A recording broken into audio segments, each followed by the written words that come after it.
Au commencement était la parole. La parole était avec Dieu et la parole était Dieu. Elle s'est faite chair, elle a habité parmi les hommes. Et cette parole est aujourd'hui considérée comme étant conservée dans un bouquin, dans un livre qui se prétend être la volonté, la pensée, l'expression absolue de Dieu. La Bible, c'est d'elle qu'on parle. Est-ce réellement la parole de Dieu ou un ensemble de livres, un récit historique d'événements? Tout cela, toutes ces questions seront posées ici. Et il y a un invité qui va le répondre. Il s'agit bel et bien du docteur Daniel Kisolo Bouéa qui nous revient encore sur le chemin de la vérité.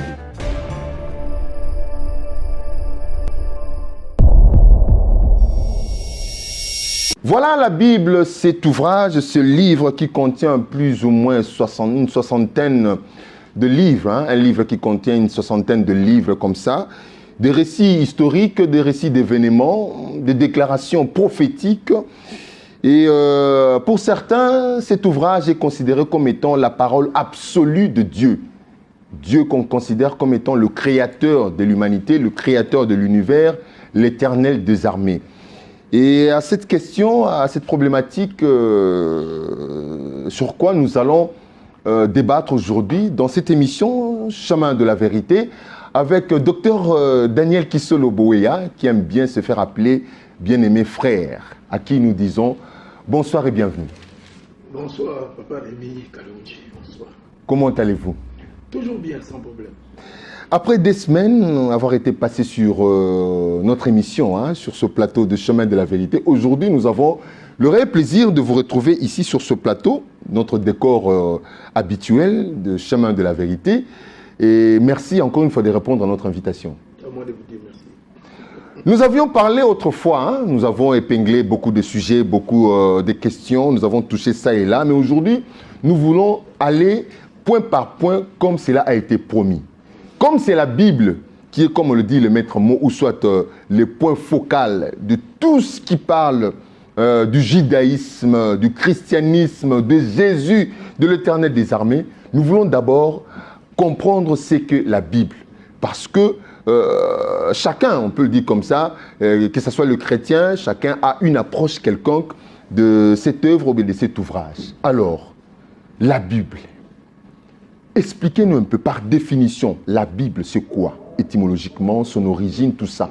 Vous qui êtes enseignant, vous qui êtes docteur de la parole, un théologien, vous êtes un théologien, je peux dire comme ça, vous me permettez? Exact, un théologien. Alors, frère Daniel Kisolo Bouéa, c'est quoi la Bible? Merci pour la parole. Avant de définir la Bible, j'aimerais défier quelqu'un qui me regarde parce que vous savez, les chrétiens, surtout, sont trop fanatiques des choses qu'ils ne peuvent ni défendre ni expliquer. Alors qu'au sein même de la Bible, il y a une grande recommandation qui dit que le vrai chrétien doit être, j'aime même pas les mots, doit être prêt à défendre sa croyance avec douceur. Quand je dis j'aime pas les mots, parce que Christ n'a jamais appelé ceux qui croient à lui chrétiens. C'est un mot qui a été donné aux disciples de Jésus dans la ville d'Antioche par le gouvernant romain pour les insulter, les petits Christ. Pas dans le sens des petits en miniature, mais les petits dans le sens de ils ne sont pas grands. C'était une manière de freiner la croissance de ce qu'ils appelaient sectes. Donc d'une manière minimisante. Minimisante, c'était une insulte. Mais désolé, peut-être une fois nous avons fait une émission sur ça, qu'aujourd'hui tout le monde qui croit en Jésus-Christ, s'octroie et se réclame et revendique ce nom des chrétiens. Triste. Et ce nom ne se trouve que 2 fois dans le Nouveau Testament. 2. Jésus a dit, allez dans le monde entier, faites des disciples. Un disciple, c'est un étudiant de la parole. Donc Christ ne voulait pas que ceux qui le suivent, qui croient en lui, soient ignorants. Alors mon défi est le suivant. Des Genèse à l'Apocalypse, pour la Bible, je précise, des protestants. Les églises des réveils n'ont jamais eu de Bible. Pour la Bible des protestants, 69 livres.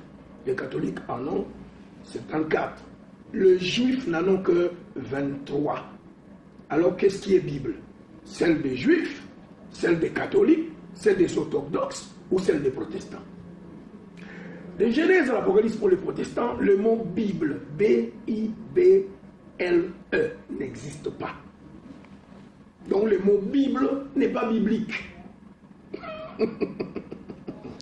Alors, on doit commencer par là, d'où est venu ce mot Bible, avant de définir la Bible, qui est aujourd'hui particularisée comme les livres qui enseignent l'enseignement du judaïsme ou du christianisme, protestantiste ou catholique romaine. Et nous disons Sainte Bible. Comme j'ai dit tout à l'heure, Papa Rémi, laquelle est sainte? Celle des catholiques des 74 livres, ou celle des juifs des 23 livres, ou celle des protestants des 69 livres? Et quelle est sainte? Laquelle? Voilà les problèmes. Donc, le mot Bible n'est pas dans la Bible, mais la réalité du mot, quand je vais l'expliquer par son étymologie, se trouve dans la Bible.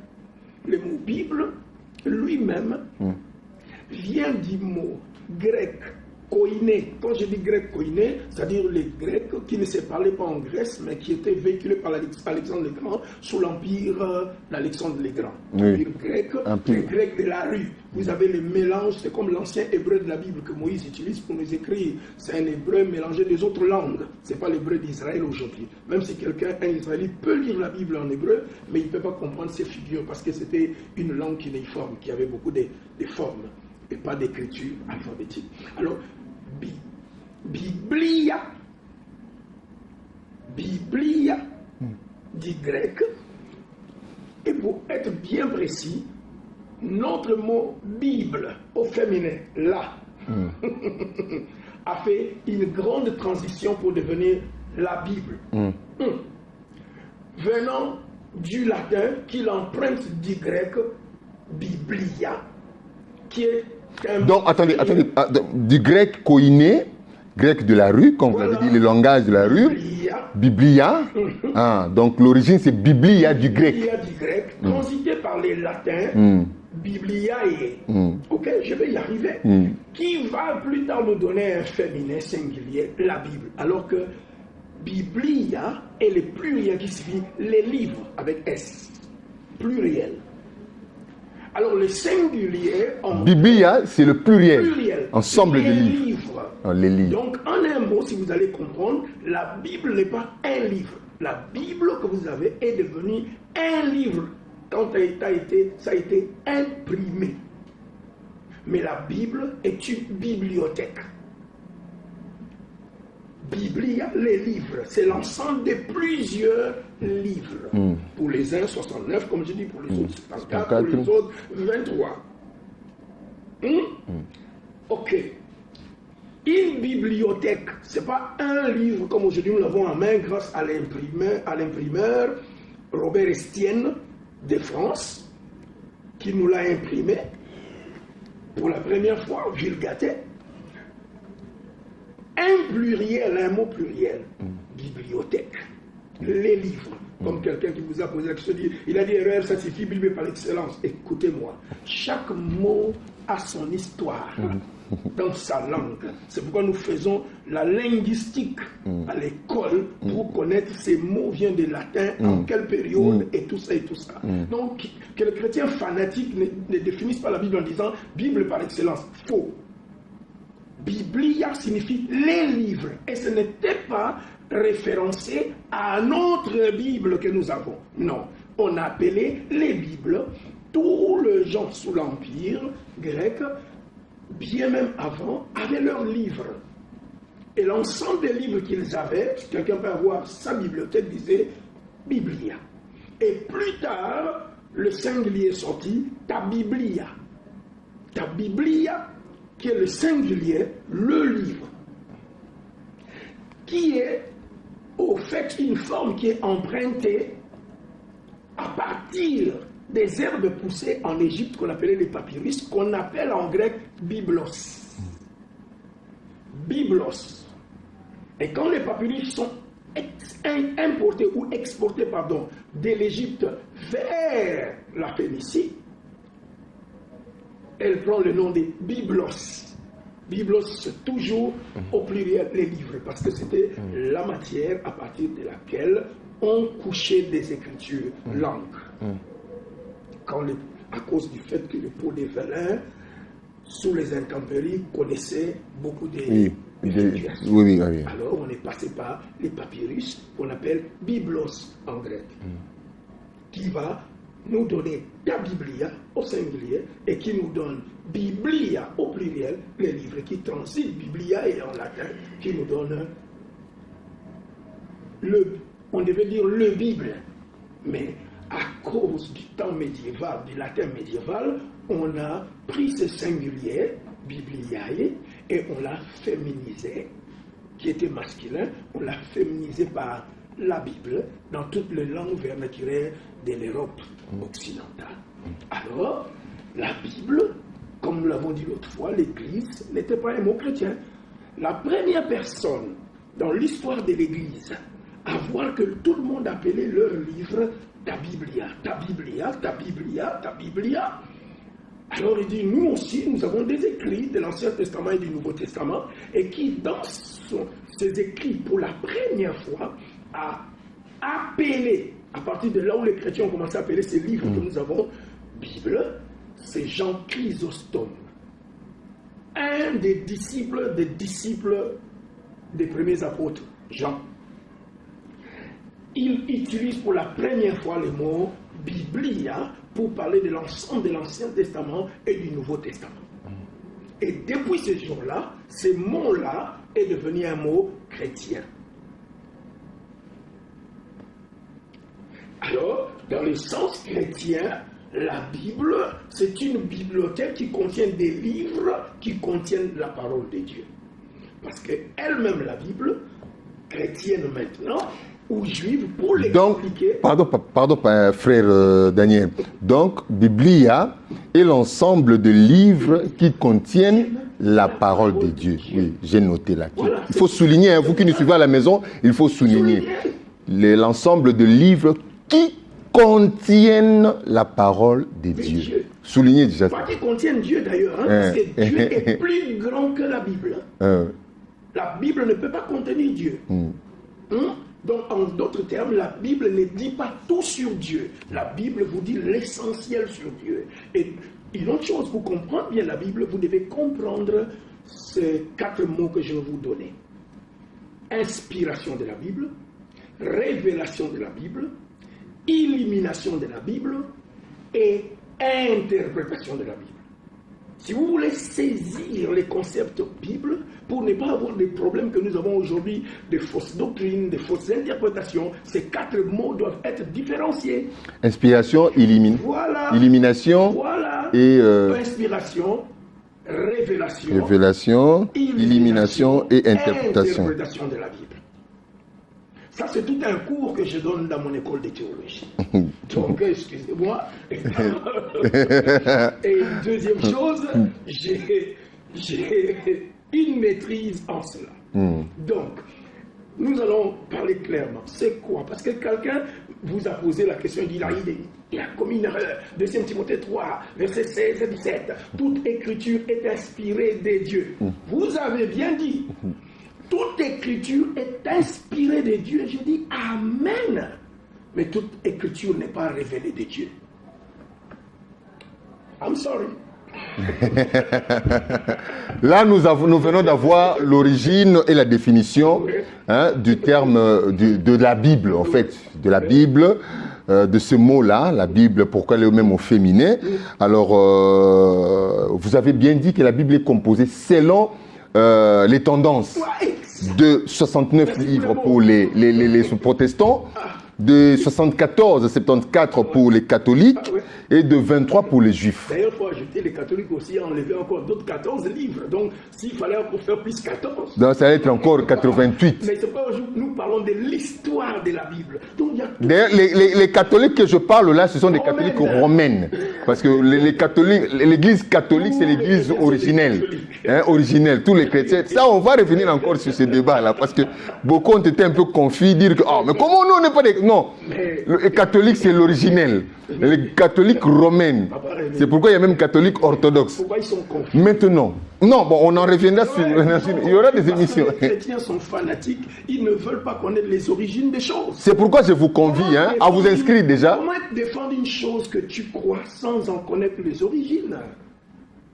Vraiment, c'est pourquoi je vous convie à vous inscrire déjà à l'école, hein, parce que le docteur est ici pour un temps pour enseigner, révéler encore, bon, pas lui, c'est pas lui qui va révéler, mais pour apporter des révélations, l'illumination et l'interprétation. Voilà. Nous, on n'est pas là pour faire trop de commentaires. On va en expliquer. Alors, frère Daniel, les Juifs. Biblia, Biblios, Biblos, ta Biblia, la Bible, patati patata, viennent de ceux qui sont, comment dire, cultivés dans le latinisme ou le gréquinisme, je ne peux pas dire comme ça, permettez-moi. Le hellénisme, voilà. Les Juifs ont leur culture, ont leur tradition. Mais comment vous dites qu'ils ont une Bible? Comment sont-ils arrivés à adopter ces termes, la Bible, alors qu'eux, ils parlent de Torah? Exactement, vous l'avez bien dit. Ils parlent de Torah. Torah, c'est une abréviation des parties de leur Bible. Petite confusion, encore une confusion. Torah, c'est l'abréviation de la partie de leur Bible. Entre la Bible et les Torah, qu'est-ce qui arrivait avant? Excusez-moi, c'est la Torah qui arrive. Alors, pourquoi? Parce que c'est ce que je suis en train de vous dire. Dieu n'est pas venu donner aux gens un livre comme disent nos frères musulmans, c'est discutable, le Coran est descendu du ciel. Ce qui est encore discutable, et il faut en parler une autre fois. Sous quelle forme? Spirituelle? Bon, excusez-moi, Alors, Gabriel, excusez-moi, j'ai fait toutes les religions du monde comme études en doctorat. J'en ai défendu pour faire la thèse de la divinité. Donc, je connais au moins l'origine de chaque religion et leurs défauts et leurs erreurs. Le musulman va vous dire que la Bible a des erreurs. Je parle de la traduction biblique, que vous appelez vos versions. Vos versions des Bibles ne sont pas inspirées ni révélées. On arrivera. Elles sont pleines d'erreurs. On arrivera. Plus ou moins 540 et quelques erreurs. On arrivera, puisque notre objectif, c'est de comprendre si la Bible est réellement la parole de Dieu ou c'est un récit d'événements. D'abord, parce que c'est la première part de la Bible. Et la Bible, il faut qu'on se le dise une chose. La Bible est une bibliothèque confectionnée par 40 écrivains. 40 écrivains, tous ne vivant pas à la même époque. Là, ils ont une différence de 1850 années d'époque qui les différencie. Commençant par le premier Moïse, si nous allons encore dans l'archéologie biblique, ça sera encore douteux de dire est-ce que c'est lui l'auteur ou pas. Ah, voilà. Donc, commençant par Moïse, et nous venons jusqu'à l'apôtre Jean. Ils sont séparés de 1850 années. De différence des cultures. Mais chacun, à son époque, a pu développer comme des thèmes similaires et avec succession d'idées. C'est ce que nous appelons la progression de la révélation, comme s'ils vivaient ensemble. Parmi ces auteurs, tous n'étaient pas des juifs. Il y avait de ceux qui étaient hellénistes, des Grecs. Vous voyez? Mais ils ont développé tous une chaîne d'idées, ce qui prouve ce que nous appelons Dieu est l'auteur de la Bible. Mais il faut dire bien, en scientifique, Dieu est le co-auteur de la Bible. Parce que l'inspiration n'est pas comme les gens chantent, elle vient de la voûte céleste, elle est plus forte que les Écritures. Wrong, very wrong, I'm sorry. C'est vraiment... C'est-à-dire, vous avez dit? Ah, faux. Faux. L'inspiration, c'est un mot grec, théopneussis, qui signifie simplement souffler. Dieu laisse, je vais dire, Dieu guide, contrôle, souffle l'auteur, dépendant de sa caboche. Tu es moins intelligent, il utilise le peu qui se trouve dans ta caboche. Les mots que tu as, si tu n'as pas ces mots, tu ne peux pas l'écrire. Ça, c'est l'inspiration. Je vais différencier l'inspiration d'avec la révélation. C'est pour ça que vous voyez, Paul est plus riche que Pierre, parce qu'ils n'ont pas le même milieu de culture, d'éducation. Paul est universitaire, Pierre est illettré. Illettré, bien signifié dans Actes des Apôtres, chapitre 4. Les gens sans éducation. Je vais même utiliser le mot grec qui est là-bas, les gens idiotes. D'où vient le mot idiot? C'est dans Acte 4. On dit, on les a reconnus comme étant des idiots. Pierre était idiot. C'est-à-dire un homme accultivé, sans culture. C'est pour cela qu'il écrit la première épître, la deuxième épître de Pierre, par la main de Silas, Sylvain. Lui parle, quelqu'un d'autre écrit, qui avait une caboche qui a certaines capacités d'écrire. Lui, il a la faculté de saisir les mots, mais il ne peut pas les écrire. Ah, mais il avait confiance en lui, hein? Oui, très confiant, exact. Donc, un illettré. La seule force qu'il avait, l'ardiesse de parler, c'est parce qu'il a été auprès d'une école humaine, qui était Christ, qui était lui, intellectuel, diplômé. Ah, Christ aussi l'a fait exprès, hein, de recruter de personnes moins d'une capacité moindre que lui pour... C'est pour confondre les gens qui étaient plus intellectuels. Ah non, pas pour les influencer, pour les dominer. Non, parce qu'au-dedans de ces gens-là, au sein de ces gens, il y avait aussi des intellectuels, comme Lévi, Matthieu, hein, qui était un homme qui travaille, aujourd'hui vous appelez ça quoi? Est-ce qu'il était aussi doué au niveau, à la même diapason que Christ? Il avait étudié comme Christ. Okay. C'est pour cela que les Romains l'ont engagé pour travailler pour eux. Ah, mais vous constaterez que les Lévi a été un peu écarté par rapport à Pierre, Jean et Jacques, qui étaient des illettrés. Ouais, il fallait qu'il c'est pas que vous voyez, Matthieu est plus profond que Pierre. L'évangile de Marc est trop bref parce que c'est l'évangile de Pierre emprunté par Marc. Vous voyez, quand on est illettré, quelqu'un peut vous prendre votre droit d'auteur. Ah bon? Ah ben voilà. Ah, voilà des révélations qui commencent. Torah et la Bible, toujours. La Torah, c'est l'abréviation des parties des livres de la Bible, je vais utiliser la Bible, du livre saint des Juifs. Vous voyez, vous appelez ça Ancien Testament. C'est une insulte pour les Juifs. Il faut appeler Premier Testament. Et en fait, cette question-là d'Ancien Testament, il n'y a rien derrière. Tout ce qui est écrit même dans cette Bible-là, ça ne date pas d'aujourd'hui. Hein? Exactement. Ça ne date pas d'aujourd'hui. Christ ne date pas d'aujourd'hui. C'est une offense parce que le Nouveau Testament, la Nouvelle Alliance, c'est l'alliance que Dieu traite par l'intermédiaire avec Christ au bénéfice du peuple juif qui inclut toutes les nations de la terre. Qui est au fait... au détriment du peuple juif hein? Non, pas au détriment. En faveur du peuple juif. Il peut pas y avoir, de la nouvelle alliance. Il ne peut pas y avoir une nouvelle s'il n'y avait pas une première. Dieu a fait la première alliance avec les enfants d'Israël à travers Moïse, qui était l'intermédiaire. Moïse et les prophètes étaient des intermédiaires de l'ancienne alliance, que vous appelez l'ancienne, la première alliance. Alors, Dieu va ratifier cette alliance par Christ. Parce que celle-là, la première, il la traite avec des humains qui ont des imperfections et qui ont échoué.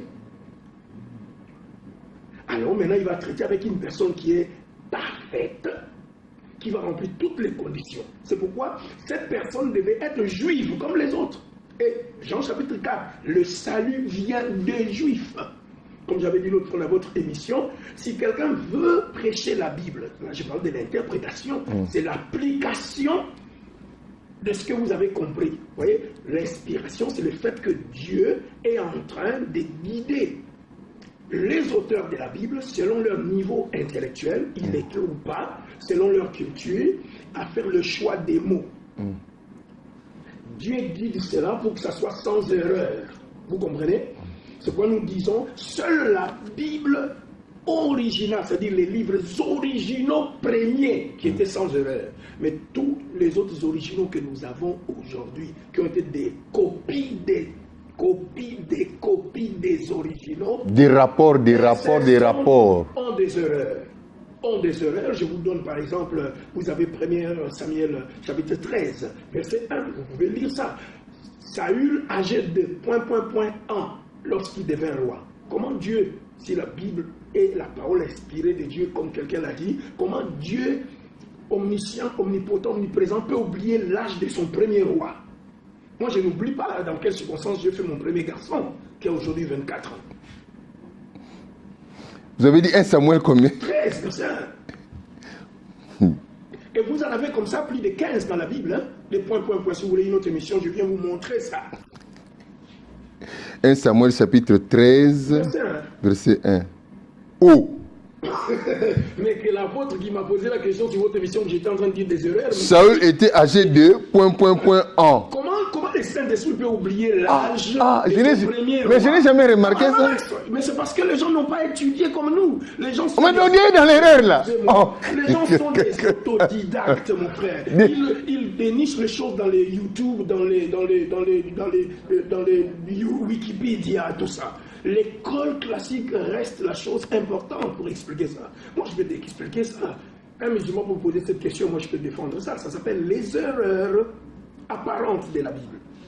Donc, si on comprend bien, la Bible que nous avons, en fait... Des copies.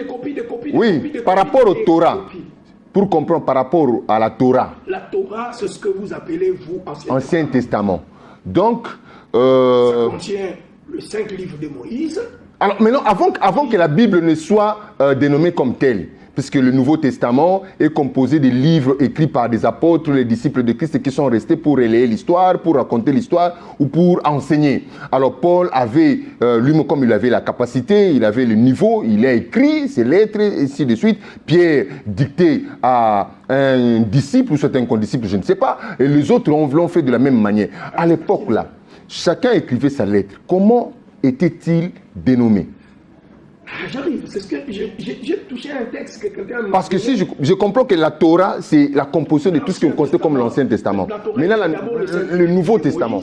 La progression de la révélation arrive, les livres historiques arrivent, parmi lesquels le roi, les Samuel, le chronique et consorts. Alors, vous voyez, les Ketuvim sont... Excusez-moi l'expression, je ne vais pas prendre trop hébreu ici, sinon vous allez vous perdre. Quand on dit Torah, je dis abréviation. Donc, en hébreu, les 5 premiers livres de Moïse, qui étaient d'abord considérés la Torah. Ensuite, la progression arrive, les livres historiques arrivent, les livres prophétiques, les livres sapientaux, c'est-à-dire de la sagesse, arrivent. Le tout devient Torah, avec la progression de la révélation. Alors docteur, permettez que je vous coupe la parole. Moi, je ne veux pas qu'on épuise tout ici, parce qu'il y a l'école qui arrive. Hein. Il faut venir à l'école pour apprendre tout ça. Ici, on ne donne que des grandes lignes. C'est la raison pour laquelle je suis en train de vous dire. Avec la progression de la révélation, les livres se sont arrêtés là. Christ, quand il est venu, il a prêché l'Ancien Testament. Oui. Le Nouveau Testament est rempli de plusieurs références de l'Ancien Testament. Donc, les disciples croyaient en l'Ancien Testament, que vous appelez l'Ancien. J'aime, par respect aux Juifs, les disciples ont prêché le Premier Testament. Toutes les doctrines qu'ils ont confectionnées venaient du Premier Testament. Quand Paul écrivait une lettre, attendez que j'arrive, une seule lettre qu'il écrivait à Timothée, il dit, toute écriture est inspirée de Dieu. Retournons dans le contexte. Dans le temps, l'écriture était quoi? C'est dans quel livre? C'était la Torah, 2 Timothée chapitre 3, versets 16 à 17. C'était quoi? C'était la Torah, c'était ce que vous appelez l'Ancien Testament, parce que le Nouveau Testament n'était pas encore canonisé. Il fallait attendre la mort de Christ, la mort de Paul, de Pierre, de tous les apôtres. Il fallait attendre vers les années 1000 et quelques de notre ère pour canoniser le Nouveau Testament. Quand vous dites canoniser, pour quelqu'un qui... cela comme étant des livres sacrés au même niveau que l'Ancien Testament. Mais, à l'époque des apôtres déjà, je peux vous donner des preuves dans la Bible, à l'époque des apôtres déjà, les livres écrits par Paul, par exemple dans 2 Pierre chapitre 3, au verset 11 jusqu'au verset 15, Pierre appelle déjà les livres de Paul Écriture. 2e chapitre de Pierre. 2 Pierre, chapitre 3. Vous voyez, 2 Pierre, chapitre 3. Verset. Vous commencez par le verset 11. Il vous parle de quelle sagesse Paul a écrit. Vous voyez, chapitre 2 Pierre. 2 Pierre. Oui. Je peux même être plus précis pour que nous ne puissions pas avoir la perte de temps. 15. Croyez que la patience de notre Seigneur et votre salut, comme notre bien-aimé frère Paul vous l'a aussi écrit. selon la sagesse qui lui a été donnée. 16, c'est ce qu'il fait dans toutes les lettres. Lettres, il n'a pas dit écriture. Vous voyez maintenant, lettres, où il parle de ces choses dans lesquelles il y a des points difficiles à comprendre, dont les personnes ignorantes et mal affermies tordent le sens comme celui des autres. Vous voyez ici, Pierre met les lettres de Paul au même niveau que les autres écritures. Et je peux encore aller plus loin encore. Là, les écritures, là, il fait rapport à quoi? De Paul. C'est déjà à d'autres écritures. D'autres écritures de l'Ancien Testament et les écritures des autres apôtres. Donc, dans la première église, on croyait déjà, même si le Nouveau Testament n'était pas encore canonisé, mais les lettres étaient déjà considérées dans les églises comme étant l'écriture, au même niveau que l'Ancien Testament. Donc, à l'école, on va expliquer ça, donner tous les versets bibliques qu'il faut pour expliquer par la plume de Paul, par la plume de Pierre, etc. Vous voyez, il appelle les lettres de Paul écritures, comme les autres écritures. Alors, disons-le clair, tous les chrétiens prêchaient, lisaient, méditaient, quand ils appelaient écriture, quand Paul a dit toute écriture est inspirée de Dieu, il s'est référé à la première alliance, le premier testament que vous appelez Ancien Testament. Il s'est référé aux 39 livres protestants, 23 livres juifs. Il s'est référé à cela. Ça, c'est qui? Ça, Paul, dans 2 Timothée 3, verset 16 à 17, quand il dit toute écriture est inspirée de Dieu, il ne parlait pas du livre de Timothée. Il parlait de l'Ancien Testament. Mais plus tard, comme je dis, la révélation est progressive, ils ont commencé à considérer que les lettres des apôtres étaient aussi des écritures. Non seulement parce que ça contenait beaucoup de références de l'Ancien Testament, mais parce que les apôtres étaient avec Christ, et ils avaient de l'inspiration. Voyez, l'inspiration, c'est le fait que Dieu laisse quelqu'un avec sa caboche, sa connaissance, son style, sa culture, sa personnalité. Dieu ne supprime rien de la personne, sa personnalité, et Dieu utilise cela en les contrôlant, les guidant, pas en les dictant. L'inspiration n'est pas la dictée. Ah ouais, ça c'est un autre sujet. Hein. Merci. La révélation, par contre, la révélation est différente de l'inspiration. La révélation, par contre, c'est le fait que Dieu dévoile à quelqu'un des choses qui dépassent sa caboche. Comme Daniel vous écrit, il dit, je ne comprenais même pas ces choses que j'ai vues et j'ai écrites. Donc, j'ouvre une parenthèse là. Par rapport. Ça, c'est la révélation. C'est pourquoi. Attendez, papa. Attendez. C'est pourquoi j'ai dit bien. Toute écriture, vous allez appeler toute la Bible est inspirée. Mais toute la Bible n'est pas révélée. Le livre de la Genèse est un livre inspiré. Moïse avait déjà de la tradition de bouche à l'oreille, une certaine connaissance dans sa caboche. Alors il va nous écrire Genèse. Vous voyez? Ça c'est inspiré mais non révélé. Matthieu, Marc, Luc, Jean sont des livres inspirés, non révélés. L'Apocalypse est inspiré, révélé. Are you listening to me, please? Révélé, l'Apocalypse est inspiré. Ézéchiel, par exemple, est révélé, inspiré. Daniel est révélé, inspiré. Esther est inspiré et non révélé. Donc, vous devez comprendre. Ce sont des livres inspirés, mais non révélés. Il y en a plein dans la Bible. Les 10 commandements sont inspirés et révélés. Parce que Dieu a dévoilé à Moïse des choses qui dépassent son entendement. D'ailleurs, c'était Dieu qui l'avait écrit avant. Ensuite, il dit à Moïse d'écrire. Dieu parlait, Moïse écrivait. Vous voyez, il y a la Bible que vous parlez là. Si vous voulez la comprendre, vous devez comprendre ce que c'est. L'inspiration, c'est que c'est la révélation. Matthieu, Marc, Luc, que vous appelez les évangiles, Actes des apôtres sont des livres inspirés tout court. Ils ne sont pas révélés. En quoi ils ne sont pas révélés? Parce que c'est la connaissance de quelqu'un. Luc chapitre 1, s'il vous plaît. Luc chapitre 1, je vais vous donner la preuve. Luc chapitre 1. Luc chapitre 1, vous allez voir comment l'inspiration se fait. Dieu utilise les recherches de l'auteur, la connaissance de l'auteur. Luc chapitre 1, vous l'avez? Oui, verset 1. Plusieurs, verset 1. Oui. Plusieurs ayant entrepris de composer. Dieu n'a pas besoin de faire l'entreprise, c'est de composer. Un récit des événements qui se sont accomplis parmi nous. Dieu, c'est la connaissance lui-même. Suivant ce que nous ont transmis, ceux qui ont été des témoins oculaires. Dieu a utilisé ce qu'on leur a transmis. Les évangiles sont des choses, d'ailleurs, Jésus a dit, quand le Saint-Esprit viendra, il vous rappellera, il n'a pas dit vous révélera, il vous rappellera ce que je vous ai dit. Vous voyez, Matthieu, Marc, Luc, Jean... Il ne vous enseignera pas. Non, c'est écrit, enseigner, mais dans le cadre de l'inspiration. Toute écriture est inspirée de Dieu. Il a dit, il vous rappellera. Rappeler, c'est ça l'inspiration. Le fait que j'ai des choses, j'ai une histoire, mais je l'ai oubliée. C'est la raison pour laquelle on dit c'est long. D'ailleurs, c'est nous les théologiens qui vous avez placé des mots.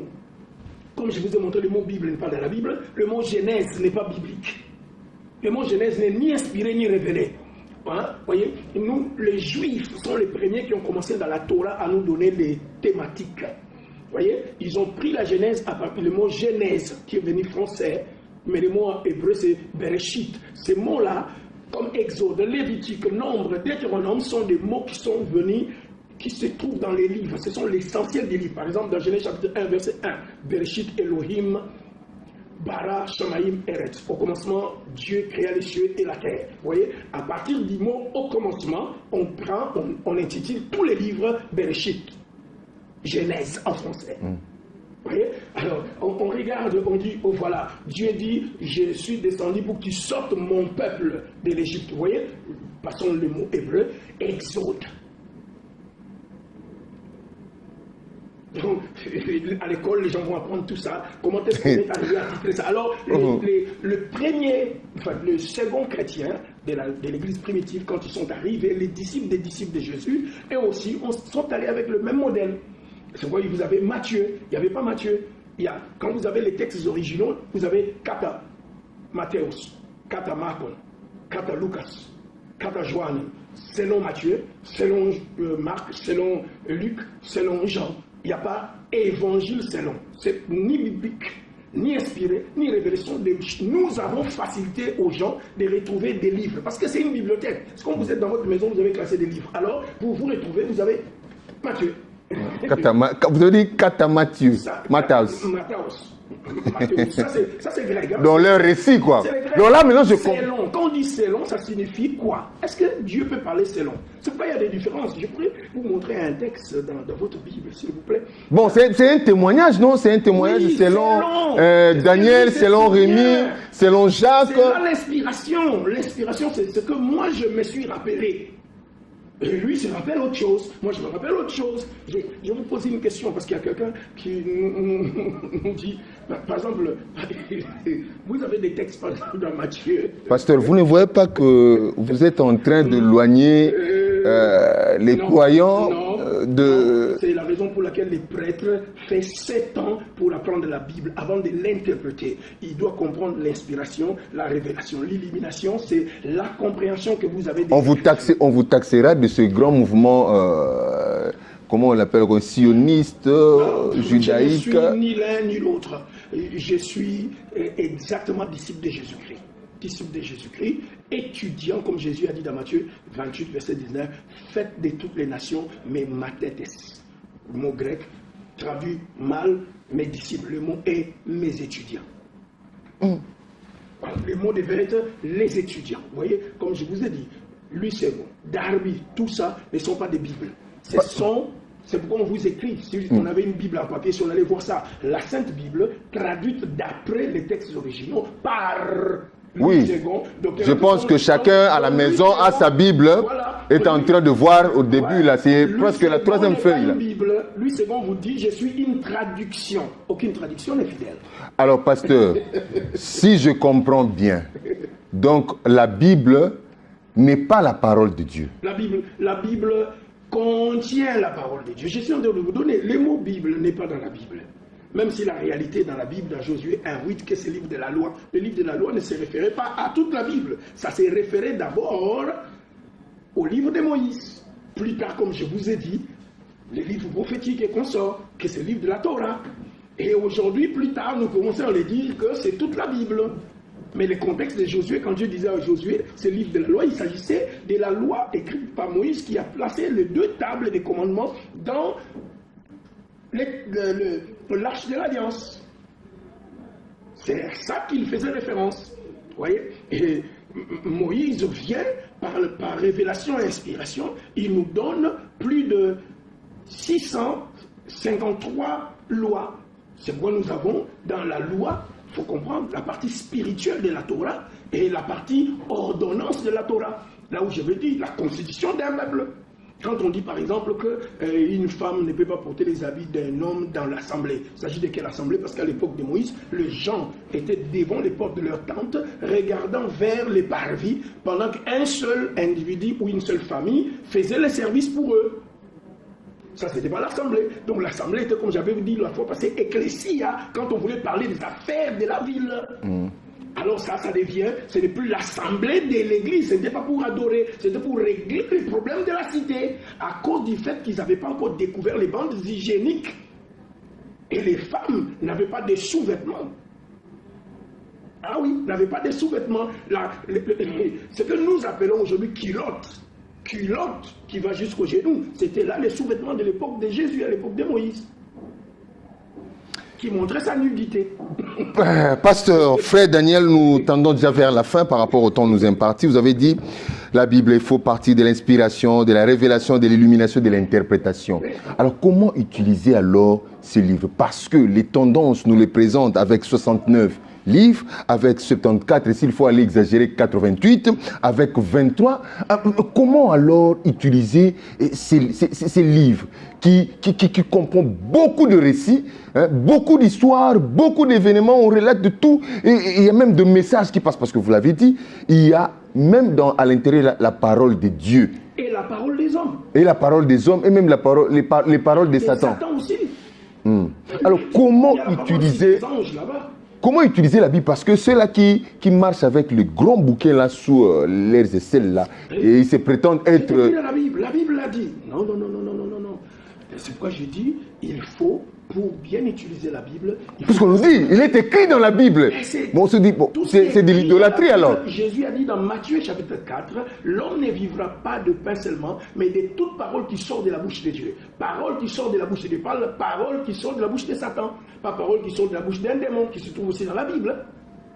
Hein? Il est écrit dans la Bible, ceci, c'est là. Comment alors se comporter? Remarquez, comment utiliser? C'est là où, comment utiliser? Il faut faire l'exégèse, c'est-à-dire il faut d'abord retourner dans les contextes, comprendre précisément la langue que ces gens ont utilisée, qu'est-ce qu'ils comprenaient par ces mots-là. Parce qu'il y a des fois, Dieu, qui est le co-auteur de la Bible, alors qu'il est l'auteur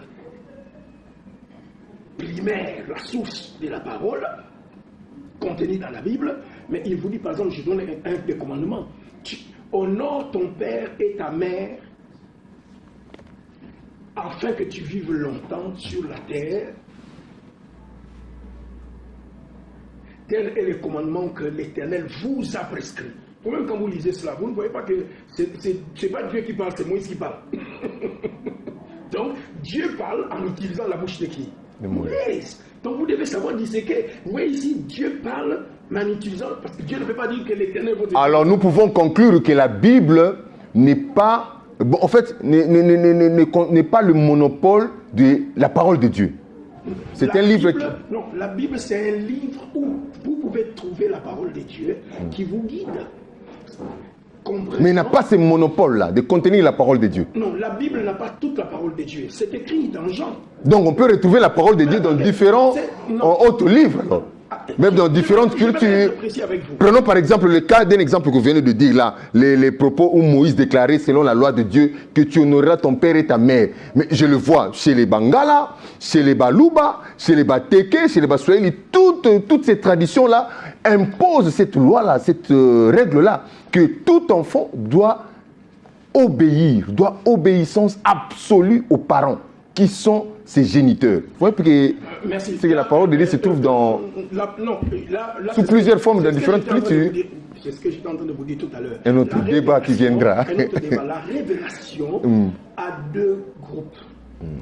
Avant que Dieu ne se révèle spécialement dans les Écritures, Dieu s'est révélé de manière générale.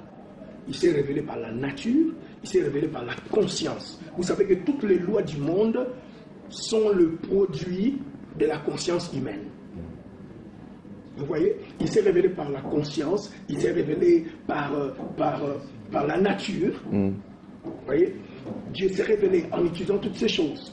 Dans Romains chapitre 1, par exemple, il dit les perfections invisibles de Dieu sont allées nues par son ouvrage. Donc, mais la révélation générale qui a fait que les lois comme ça que vous avez à partir de la conscience soient éditées, émises et pratiquées par certains peuples qui n'ont pas la Bible. Ça, c'est la révélation générale de Dieu. Mais cette révélation générale ne peut pas apporter les saluts. Voilà pourquoi, pour apporter les saluts, Dieu va nous donner une révélation spéciale dans les Écritures. Voilà, pasteur. Un thème qui est le salut en Jésus-Christ. Merci beaucoup, pasteur. Nous sommes arrivés à la fin. Alors, je tiens aussi à signaler que vous avez une conférence. Hein. Vous venez de revenir. Vous étiez rentré en Angola où vous avez toute une école et une grande communauté aussi là-bas. Oh, les noms de la communauté encore. La communauté, l'église de la perfection, hein, qui est vraiment étendue. Il y a un grand ministère. Et les pasteurs sont de retour ici encore au Congo pour réinstaller, pour installer l'école. Hein, oui. Parce que l'église continue toujours. Vous avez commencé ici, et vous avez une conférence, c'est samedi 9 juillet. Oui. Où vous allez parler de l'homme et de son don. Un message comme ça pour tous ceux-là qui vous suivent pour clôturer cette émission. Chaque être humain venant sur terre est venu doté d'une mission qui doit glorifier Dieu et impacter la société pour son avancement. Et découvrir cette mission implique découvrir les capacités que Dieu a mises en vous, que j'appelle le don. Et ces dons-là, c'est ce qui va vous ouvrir les portes de la grandeur. Parce qu'il faut atteindre une certaine élévation pour bien impacter. Vous n'êtes pas né pour rester dans l'anonymat, vous êtes né pour impacter. Alors comment faire votre grandeur? Vous devez découvrir votre don. Qu'est-ce que l'humanité, l'homme, peut faire pour que son don ouvre des portes? Qu'est-ce que l'humanité peut faire pour fermer les portes à un don qui a ouvert les portes? Et bien voilà, c'est de ça que je vais parler dans la conférence. Certaines choses que votre don peut vous octroyer, votre humanité peut vous refuser cela. Merci beaucoup, pasteur, docteur Daniel Kisoloboya, d'avoir encore une fois répondu à notre invitation. Vous êtes rentré, vous nous aviez promis de revenir. Et je pense que ce n'est même pas la dernière fois. Donc, il y a une continuité, une suite qui arrivera dans les jours à venir. Vraiment. Alors, à vous aussi, chers téléspectateurs, nous vous disons merci. Nous vous convions à vraiment vous enregistrer déjà. Les numéros affichés au bas de l'écran. Vous aviez souhaité à ce qu'on rappelle encore notre invité. Il est là, il est de retour. Il est en ce moment ici à Kinshasa. Vous avez besoin de ce contact. Daignez nous appeler à ce numéro qui est affiché au bas de l'écran. Et je tiens aussi à rappeler que la conférence, c'est samedi 9 juillet. Hein, on me dit que ce sera du côté de la salle fête de fête Les Carrefours Familiales à Lemba. Hein, les Carrefours Familiales à Lemba. On dit arrêt GD. C'était mentionné arrêt GD, non loin du pont Kianza. L'entrée est gratuite. Surtout pour les hommes de Dieu. L'entrée est gratuite, ce n'est pas une affaire commerciale, c'est pour aiguiser. On dit le fer aiguise le fer. Ah, ça j'ai pris ça aussi dans la Bible. Oui.